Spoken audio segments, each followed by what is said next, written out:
একটা টেবিলে সেই 3-4 ঘন্টা 4 মিনার ফুটে জ্বলত। কখনো বিষ্ণুদে কখনো যামিনী রায়, এই নিয়ে তর্কটা চলত। রোদ ঝড় বৃষ্টিতে যেখানেই যে থাকুক, কাজ সেরে ঠিক এসে যুক্তা।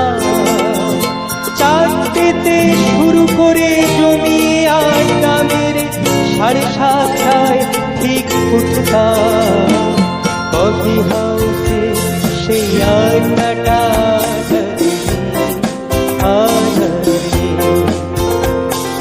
কোথায় হারিয়ে গেল সোনালি বিকেল